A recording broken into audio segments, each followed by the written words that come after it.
Welcome to This Week in Hastings Headline History, where we take a look back at what was making news in Hastings, Florida over a century ago. These are stories directly out of the pages of the Hastings Herald, which was published weekly in the early 1900s. So sit back and enjoy as I share with you a few of the stories from this week in 1919. Two elderly women victims of robbers in Volusia County, one done to death. There have been very little additional details made public regarding the murder of Mrs. Susan B. Clark at Orange City Tuesday night and the brutal beating given Miss Laura A. Marshall at Orange City Junction. Robbery in both instances was the cause of the dreadful crimes. 4 men are said to have been taken into custody. Lying in a pool of her lifeblood, Mrs. Susan B. Clark, an aged woman of Orange City, 6 miles from here, was found dead in her room, a victim of one of the most foul murders ever committed in Volusia County.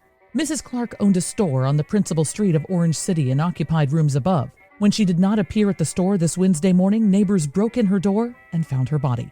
The head had been crushed in by some blunt instrument believed to have been a monkey wrench, and her body was covered with cuts and bruises and lacerations. Following closely on the discovery of the murder came the information that Mrs. Laura A. Marshall, who resides at Orange City Junction, 3 miles from the scene of the murder, had been horribly beaten during the night by 2 men. The 2 came into Mrs. Marshall's home, seized her, and tied her to a bedpost. They first endeavored to use persuasion to compel the woman to give them her money. When she refused, they struck her over the head with a monkey wrench and badly beat her at various places on her body. She finally told them where $80 was hidden. Deep Creek Waterway route for Hastings is now an assured fact. A deep water route for Hastings is now an assured fact. The various technicalities which have been retarding the process of this project have been satisfactorily adjusted by R.M. Burt, who has secured the necessary deeds to land that juts into Deep Creek. This matter is now adjusted, and the dredge is already busily at work at the mouth of the creek, widening it at that point. Captain Sharp, who has charge of the dredge, stated that he intends to make a thorough job of the matter and will redredge several places that especially need it. In working up the creek, the crew will cut off all points of land jutting into the waterway and will thus eliminate crooks and turns that have made the creek impractical for navigation purposes. When completed, it will be capable of accommodating river craft plying between Palatka, Jacksonville, and other points on the St. Johns River. What this deep waterway will mean to Hastings with her tremendous agricultural exports cannot yet be estimated. That it will mean much in dollars and developments is beyond dispute, but the farmers will be able to realize what a boon water transportation will be to them only when it is in an actual state of existence. Coincident with the certainty of the Deep Creek project, it is understood that a company will be organized in the near future for the purpose of operating a boat line between Jacksonville, Hastings, Palatka, furnishing the necessary transportation facilities to the farmer in this section. This means increased exporting capacity, and to agriculturalists who are held up during the season by car shortage and limited accommodation for freight, it will doubtless be most welcome news to those that shipping accommodations will thus be enlarged. Florida land and triple crops.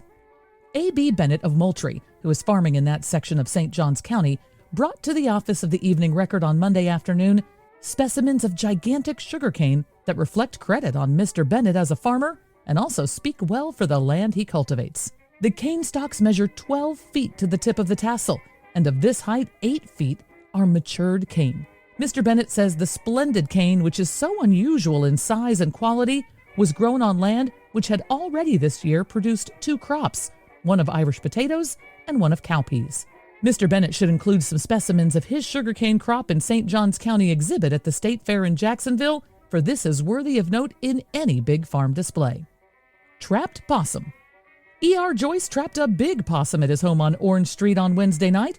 Mr. Joyce set the trap after he had lost several chickens, and he suspected that a possum was responsible for their disappearance.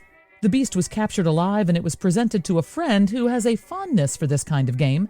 Chicken coops in various sections of the city have suffered from raids made on them by possums, which come in from the surrounding woods when a poultry diet is recommended. Now it's time for Talk of the Times, where I give you a glimpse of what people were thinking over 100 years ago. This time I have an editorial from the Hastings Herald in November of 1919, talking about a unique trend of wearing suits after turning them inside out. The editorial is titled, Returned. Have you turned your last winter suit inside out yet? If not, you have not exhausted the possibilities of economy which exist in that faithful old garment. Turning suits inside out is said to be quite the sight of the hour in Buenos Aires. Instead of feeling ashamed, the lucky possessor of a turned suit is inclined to boost his good fortune. The turning is achieved by the theoretically simple process of ripping the old suit apart, turning the pieces over, and sewing them together again. This does strange things to men's coat pockets, but otherwise, the remade outfit looks just like new. The cost of a suit in the southern city is over 150 pesos, or from $68 to $89. But tailors will turn suits for 30 pesos, or $12. Tailors in the United States do not seem to have time enough to perform this tedious task of remaking an old garment almost from the beginning. However, if any can be found who performed this service for only $12, a good many customers may be expected to put in an early appearance. Americans will try anything once if it promises to beat the high costs of labor. I hope you enjoyed this week's edition of Hastings Headline History. This podcast was brought to you by Presenting the Past, bringing history back to the present through historic presentations and the sale of treasures from days gone by. This episode was written and produced by me, Michelle Murillo, with the aid of vintage copies of the Hastings Herald. Now it's time for this week's musical memory, when we listen back to a song that everyone was listening to over 100 years ago. This week's musical memory was on the charts in 1919. The song is "A Good Man is Hard to Find." It was written by African-American songwriter Eddie Green and is on the list of one of the classic blues standards from the Roaring Twenties. It was so popular that the sheet music from the song is said to have sold 1 million copies. Singing it in this 1919 rendition is one of the most popular female vocalists in the 1910s and 20s, Marion Harris. My heart's sad and I am all forlorn. My hubby's treating me mean. I regret the day that I was born and that man of mine I've ever seen. My happiness, it never lasts a day. My heart is almost breaking while I say, a good man is hard to find. You may get the other kind. Just when you think that he is your pal, you look for him and find him fooling around some other gal. Then you rave. You even crave to see him laying in his grave. So if your hubby's nice, take my advice and hug him in the morning, kiss him every night, give him plenty loving, treat him right. For a good man nowadays is hard to find.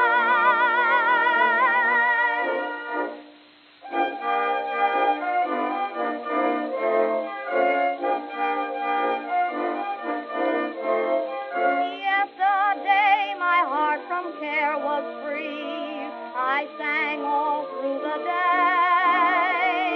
Now the blues have overtaken me since my loving man has gone away. I tried my best to treat him nice and kind, but now these words are running through my mind. A good man is hard to find.